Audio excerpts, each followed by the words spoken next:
que essa ala que está iniciando uma rachadura ou um desembarque do STF tenha se manifestado na imprensa mostrando que não está anuindo com isso. Seja como for, está claro que ou a gente tem uma rachadura dentro do STF se iniciando por essa ala que não é o núcleo duro, seja nós temos uma rachadura dentro do STF, dentro do núcleo duro, né, formado por Moraes e o Gilmar e outros ministros. Ali essa rachadura, ou lá ou cá, ela demonstra que o Moraes não é mais uma unanimidade, não faz mais o que quer lá dentro. Houve um efeito claro.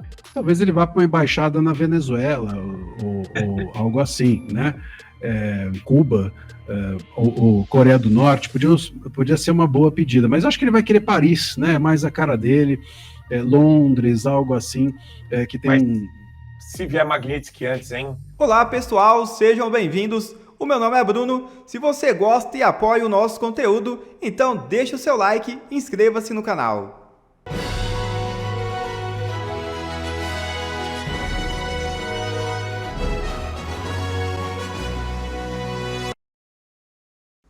Barroso pensa em sair do STF e Lula já tem candidatos. É isso mesmo. Saída do ministro poderia acontecer já no mês que vem, após ele deixar o cargo de presidente. O Supremo Tribunal Federal vive um momento interno delicado. O presidente da corte, ministro Luiz Roberto Barroso, teria demonstrado frustração com o ambiente de divisão crescente entre os colegas e já estaria cogitando deixar o STF após sair do comando do tribunal. As informações foram reveladas pelo site Poder 360 nesta quarta-feira. De acordo com o veículo, Barroso tem em público evitado confrontos e buscado suavizar a exposição da corte. Nos bastidores, porém, aliados relatam um sentimento de impotência diante da situação de divisão que tem se estabelecido dentro do STF. Com o fim de seu mandato como presidente, previsto para setembro, quando passará o comando ao ministro Edson Fachin, Barroso estaria cogitando deixar o Supremo. Caso realmente saia da corte neste momento, Barroso adiantaria em 7 anos e meio sua aposentadoria, que compulsoriamente só aconteceria em março de 2033. Além das tensões institucionais, há fatores pessoais. Barroso é o ministro com mais conexões com os Estados Unidos, tem imóveis declarados em Miami e costuma passar temporadas acadêmicas em Harvard. Se Barroso realmente antecipar a saída, Lula poderá nomear mais um ministro para a corte. O petista já indicou Cristiano Zanin e Flávio Dino em seu terceiro mandato. Para esse eventual terceira vaga, alguns nomes já são cotados, entre eles Bruno Dantas, do TCU, Jorge Messias, da Advocacia Geral da União, Rodrigo Pacheco, senador do PSD, e Vinícius Carvalho, ministro da CGU. Essa matéria que a gente colocou aqui dos ministros falando sobre um possível isolamento do Moraes. Sim. Ah, tá. Eu queria jogar para o professor André. Já falou? É que eu não sei, eu saí e voltei. Ah, tá. Não, eu achei que ia entrar uma matéria, mas é só o print ali, né? Só o print. Não, maravilha. Olha, o Marco, eu tenho acho que duas coisas podem estar por trás dessa notícia. Eu ouvi alguns jornalistas, até de bastante que eu respeito, dizendo que esses ministros não são ministros, seriam Gilmar Mendes. Então, o que acontece é que dentro do núcleo duro ao qual o ministro Moraes está inserido, o Gilmar Mendes, que é ele, o Gilmar Mendes, aí entrou o Dino, o Barroso, esse é o núcleo duro do STF, o núcleo de decisão, a cabeça da medusa, e dentro desse núcleo, o Gilmar Mendes teria ficado irritado com a decisão do Moraes, talvez por não tê-lo consultado, talvez por ter se precipitado, sei lá, sabe-se lá a razão. Eu tendo a achar que a decisão do Moraes determinando a prisão foi, claro, política, e a ideia política é de que, enfim, a gente tinha a Vaza Toga 2 a horas sendo publicada, a gente tinha alguns dias as manifestações de rua, e talvez o Moraes tenha querido jogar água fria, né, esfriar os ânimos, e como ele sabe, como a gente sabe, ele esfria os ânimos jogando gasolina na fogueira. Então, dessa forma, ele acha que ele resolve um problema criando outro. vamos dizer. E isso talvez não tenha tido a consulta aos seus conselheiros internos desse núcleo duro, e dentre os quais o ministro Gilmar. Essa é uma versão da história. Essa é uma possibilidade de que esses ministros tenham sido esses do núcleo duro, especialmente o Gilmar. Eu considero também uma outra possibilidade, a possibilidade de que os outros ministros que não fazem parte desse núcleo duro, que até ontem estavam batendo palma para o que o Moraes fazia, ou deixava rolar estando em silêncio, permitiam que isso ocorresse, que esses ministros que desejavam ou desejaram contar para a imprensa que não aplaudiram, não estão por trás dessa decisão, como se dissesse assim, a gente não tem nada com isso, que o povo fique sabendo.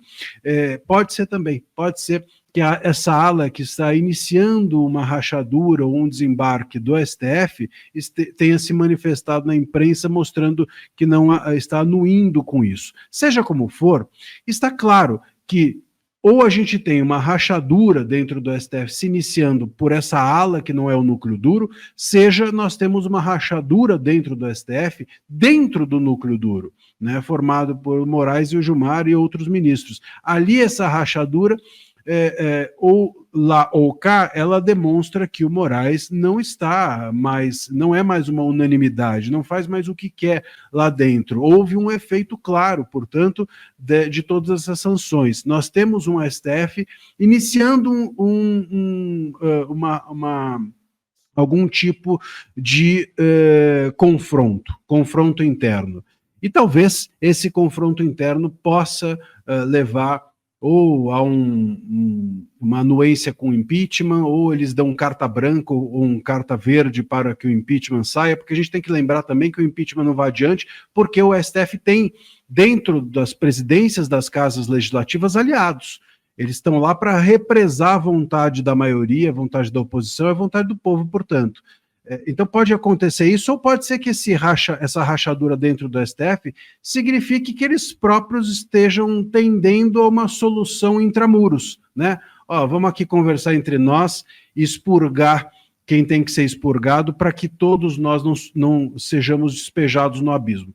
Essa é uma possibilidade real. E tem muito mais, sabe, Marco, Gustavo, a nossa cara. O Brasil, ele tende, às vezes, a essas soluções meio dentro do gabinete, né? O Brasil, muitas vezes, se soluciona sem as ruas, dentro dos gabinetes. Isso é ruim, mas é assim que acontece aqui. Pode ser que esteja se iniciando e que essa matéria seja mais uma demonstração disso. A gente teve também hoje, de novo, o Barroso dizendo que quer ir embora, quer ir para a embaixada, né? Eu acho que eu vou aproveitar e vou jogar essa do Barroso, tá aí, ó. Tem matéria. Joga o pauzinho no colo. Você vai... E outra coisa, eu acho, Marcília, que a gente não pode de maneira alguma deixar de atrás do Barroso, onde quer que ele esteja, onde quer que ele vá, para onde quer que ele vá, porque isso não pode. Eu não aceito esse cara se isentar de todos os crimes que esse cara cometeu. Esse cara tem que responder por isso. Talvez ele vá para uma embaixada na Venezuela ou algo assim, né? Cuba, ou Coreia do Norte, podia ser uma boa pedida, mas eu acho que ele vai querer Paris, né? Mais a cara dele, Londres, algo assim, que tem mas, se vier Magnitsky antes, hein? Então. Que momento para ser o Barroso? Pessoal, a dúvida que vocês têm, ele tem também, tá? Será que eu consigo me aposentar antes de vir a Magnitsky, daí eu saio desse jogo? Será que eu consigo me safar dessa? Ele tinha colocado até o final do ano, né, o julgamento do Bolsonaro como marco para sair do Supremo. Mas e aí, Gustavo? Sinto cheiro de pessoas com rabinho entre as pernas. Os poderosos estão com o rabo entre as pernas, é isso? Sem dúvida, tá todo mundo fazendo o cálculo ali no STF, né, Marco e Marcília? Todo mundo tá fazendo o cálculo, eu concordo com a análise do Marcília, é exatamente isso. Eles e é uma tese que a gente defendia já há algum tempo, né? A partir do momento que começar a ficar muito caro para o sistema, essa defesa, né, do Alexandre de Moraes, enfim, todo esse consórcio que se armou no Brasil, os caras vão simplesmente cortar a mão para não ter que entregar o braço, né? Eu já diria o Capitão Nascimento, o sistema é parceiro. Então, assim, eles nunca vão, a banca nunca perde. Então, se eles estão vendo que estão perto de perder tudo que tem, seu patrimônio, a sua reputação, né, que eles adoram ir para a Europa, fazer palestra, pagar de defensor da liberdade, se isso começar a ficar muito caro, eles já estão precificando. Tanto que a gente teve no início da semana ali, quando teve aquela carta, né, em defesa do Alexandre de Moraes, muitos disseram, olha, essa carta não representa todos nós. Né, isso que foi assinado pelo STF, mas não representa todos nós. Já teve uma dissidência ali. Agora teve essa em relação à prisão do presidente Bolsonaro, né, prisão domiciliar. Tem já o Barroso sinalizando que acho que eu já quero sair, também não estou mais gostando do jogo. Por quê? É assim, eles estão sentindo que está ficando... e aí, falando da pauta anterior, né, das manifestações, que eu comentei que começa com ondas, né? Isso começa com ondas e isso começa a inspirar muito o Congresso. A gente viu ontem os parlamentares na frente do Congresso fazendo uma movimentação que nunca tinham feito, né? Pelo menos não nos últimos anos. Então isso começa a gerar e inspirar novas manifestações, né? A coragem inspira coragem. Então a gente está vendo novas pessoas, novos atores aparecendo, vindo para o jogo e querendo dizer não, também estou contra isso. E isso vai ficando, esse isolamento do Moraes é natural. Isso acontece com todos os ditadores. As pessoas vão com eles até a beira do precipício, mas não pulam com eles. Essa queda, ela é solitária e é inevitável. Muito bem. Marcília, tem uma galera da Globo, é impressionante, né? Eles chamam uns especialistas que o cara, parece que ele fez o curso dele por correspondência, assim. É um negócio maravilhoso. E a gente tem aqui, Will, o vídeo 14, vamos colocar para o professor André. De vários juízes e tribunais, Brasil afora, aplicarem medidas cautelares que não estão previstas na lei. Aí tem a questão, mas está um pouco confuso, não pode usar rede celular, não pode usar se é de ofício, mídia não, social, né? pode. Também. Assim, e se é de ofício ou não, eu também ouvi essa questão. Vou chegar nessa questão de ofício aí. Estou falando lá da primeira medida. Ficou confuso, teve um esclarecimento, né, um pedido de esclarecimento, e o ministro então esclareceu, olha, quer dar uma entrevista? Pode dar uma entrevista, e os veículos de mídia podem republicar isso. Quer fazer lá uma fala para determinadas pessoas, quer ir no Congresso? Pode fazer, mas você não pode pegar isso, né, fazer vídeos, editar vídeos, fazer movimentos com a finalidade de estimular, né, a população, mobilizar a população, seus seguidores, nas redes sociais, contra as instituições. Porque essa é uma das condutas que está sendo interpretada como coação no curso do processo. Então, assim, a limitação pode parecer confuso, mas, na verdade, é muito claro se você entender que o que é o objeto daquele inquérito. É o uso dessas redes sociais para mobilizar as pessoas contra as instituições democráticas. Seja contra o executivo, contra o legislativo, nesse caso, contra o judiciário. A gente viu isso. Viu isso lá atrás. Assim, esses fatos também fazem parte do inquérito original de tentativa de golpe, né? De querer desacreditar o funcionamento de urna eletrônica, de desacreditar o Poder Judiciário, de desacreditar o próprio Congresso, né?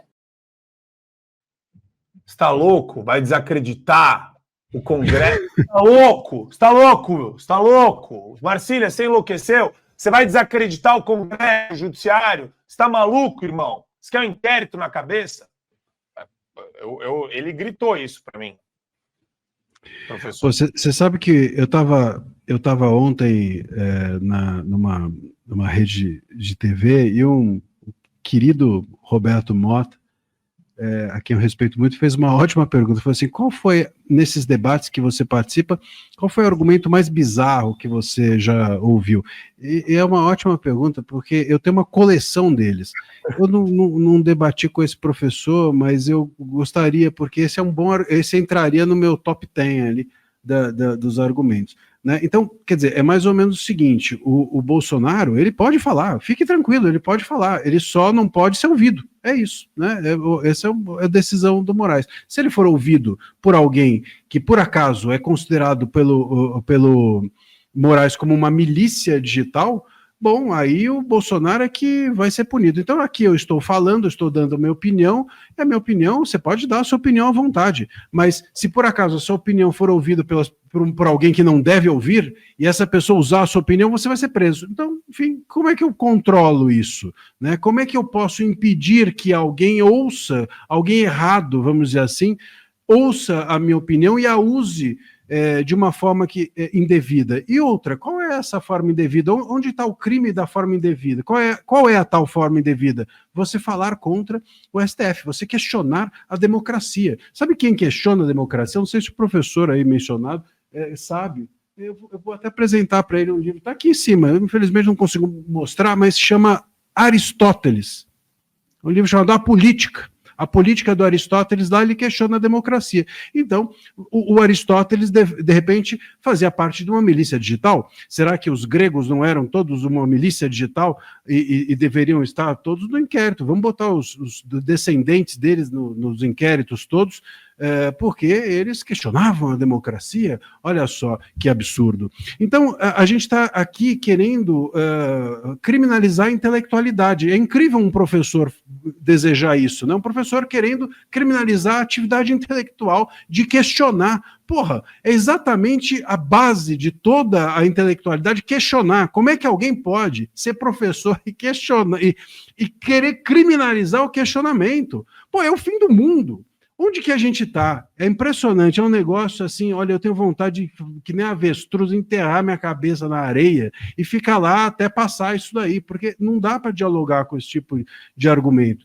E mais, não é só, né? A gente viu hoje, foi pedido aí que o Nicolas, as redes do Nicolas, um deputado petista, pediu que as redes do Nicolas também fossem bloqueadas. Por quê? Porque ele fez a mesma coisa. Ele foi lá e falou, e ao falar, ele incitou o povo, segundo o deputado petista, a questionar o STF. Então, o povo também é milícia digital. Todo mundo que foi na rua agora faz parte de uma grande milícia. Você aí que foi nas ruas, você é milícia. Todo mundo é milícia. É que nem no conto do Machado de Assis, não, alienista, que o médico começou a internar louco, só sobrou ele. Então, aí um dia concluíram que ele era o louco e que todo mundo que ele internou estava são. A gente está nesse lugar. O professor acha que questionar é crime e o STF acha que o povo é milícia. Bom, então nesse caso, melhor estar ao lado das milícias, portanto, do povo. Prefiro fazer parte desse grupo, porque Thiago Bottino, professor da GV, tá? Você, papai, você, mamãe, que coloca seu filhinho na GV, ele tá enchendo o ouvido do seu filho de porcaria, tá? É caro o GV, não é barato não, caro. É isso.